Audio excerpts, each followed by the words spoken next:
Hello guys, welcome back to Grasp Wisdom. In the video we will exercise 13.5 optional exercise 7th question. Derive the formula for the volume of frustum of a cone given to you in section 13.5 using the symbols as explained.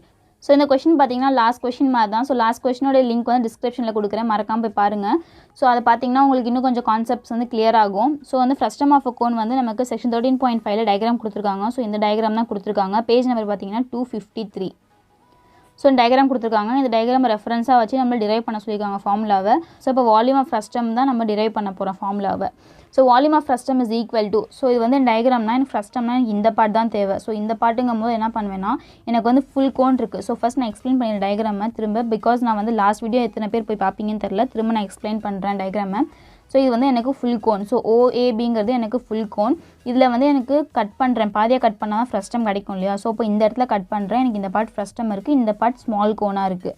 So எனக்கு இப்போ frustum கிடைக்கணுன்னா இந்த பெரிய cone OABங்கிற பெரிய கோன்லேருந்து OCDங்கிற சின்ன கோனை minus பண்ணும் போது தான் நமக்கு ஃப்ரஸ்டமோடைய பார்ட் கிடைக்கும். ஸோ நான் ஃப்ரஸ்டமோட கிவன் ஐட்டம்ஸ் என்னென்ன எழுதியிருக்கேன்னா, ரேடியஸ் வந்து மேலே ஒரு ரேடியஸ் இருக்கும் இல்லையா, பெரிய ரேடியஸ், அது நான் R1 எடுத்துக்கிறேன், கீழே வந்து R2 எடுத்துக்கிறேன், அண்ட் ஸ்லாண்ட் ஹைட் வந்து நான் Lன்னு சொல்லி எடுத்துக்கிறேன், ஹைட்டை வந்து நான் Hன்னு சொல்லி எடுத்துக்கிறேன்.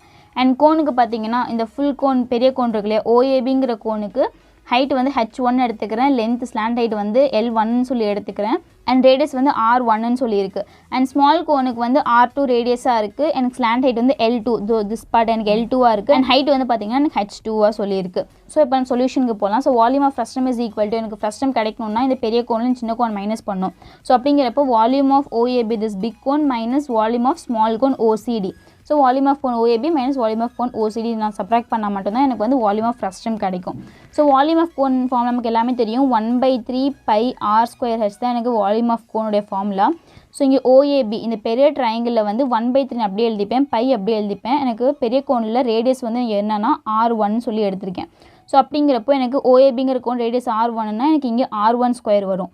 இன்ட்டு எனக்கு ஹைட்டு வந்து நான் H1 சொல்லி எடுத்திருக்கேன். ஸோ இந்த OABங்கிற கோனுக்கு ஹைட்டு வந்து எனக்கு H1.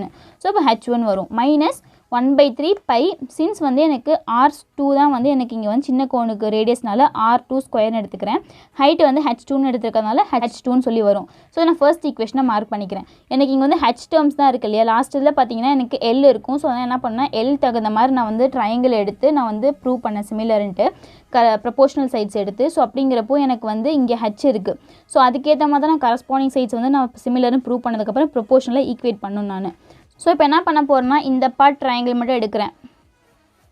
So OPB, so OPB this part, and இங்கே OQD. ஸோ இந்த ரெண்டு ட்ரையாங்கிள் எடுக்கிறேன். ஸோ எனக்கு இந்த பெரிய ட்ரையாங்கிளும் எடுக்கிறேன், சின்ன ட்ரையாங்கிள் உள்ளே இருக்கல அதையும் எடுக்கிறேன், எடுத்து சிமிலர்னு ப்ரூவ் பண்ணுறேன். ஸோ எனக்கு ஆங்கிளோ காமனாக இருக்குது. So angle BOP will be equal to angle DOQ since it is common.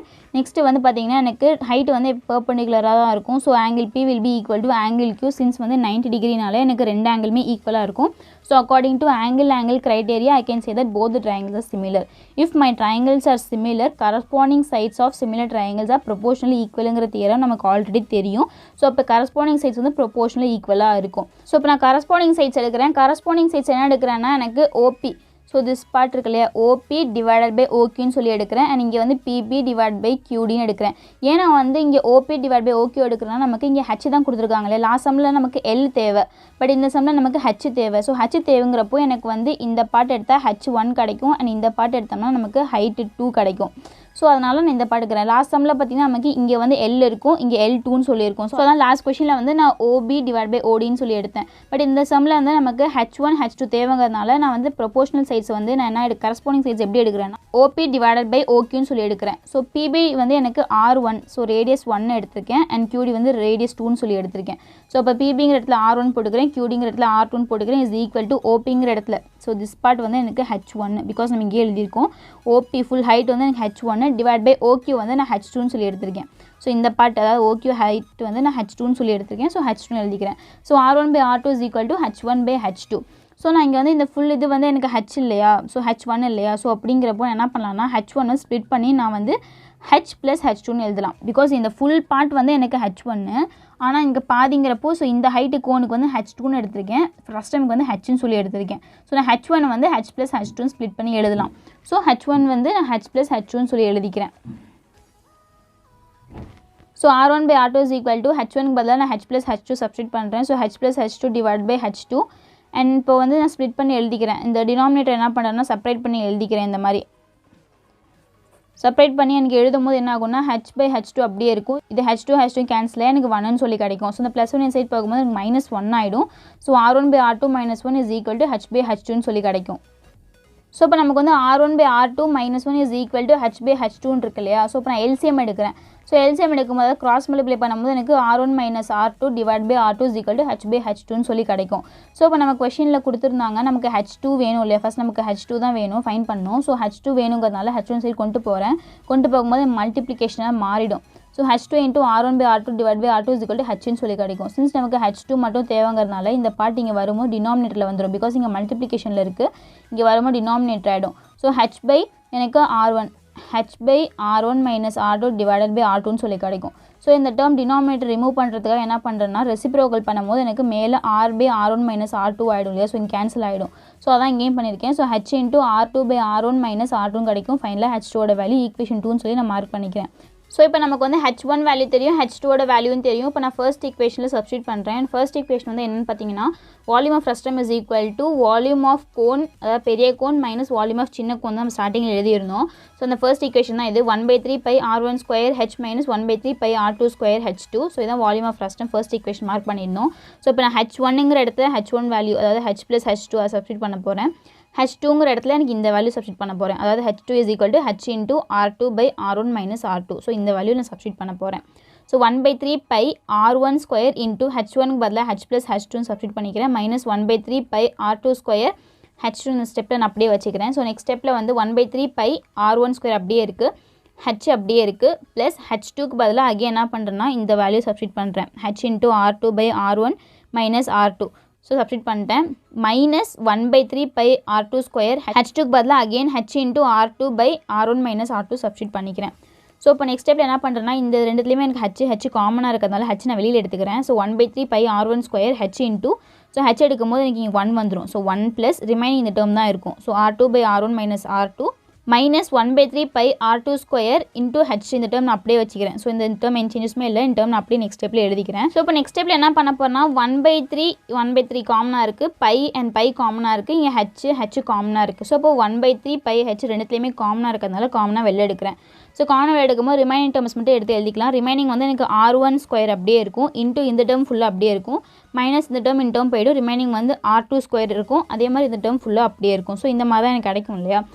So r1² அப்படியே எழுதிக்கிறேன். இது டேர்ம் சால்வ் பண்ணும்போது எனக்கு எல்சிஎம் சால்வ் பண்ணும்போது எனக்கு இந்த மாதிரி கிடைக்கும். ஸோ சால்வ் பண்ணும்போது r1 - r2 + r2 / r1 - r2 கிடைக்கும்.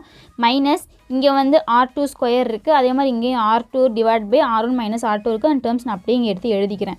ஸோ இப்போ எனக்கு வந்து என்ன ஆகும்னா +r2 - r2 கேன்சல் ஆகி ரிமைனிங் வந்து r1 இருக்கும். ஸோ இங்கேயும் r1 இதுவும் r1ங்கிறதுனால r1² × r1 வந்து எனக்கு r1³ ஆகிடும். So r1³ / r1 - r2 minus இங்கே r2² × r2 இருக்குது. ஸோ மல்டிப்ளை பண்ணும்போது r2³ ஆகிடும். So 1/3 π h × r1³ / r1 - r2 minus r2³ / r1 - r2ன்னு சொல்லி கிடைக்கும்.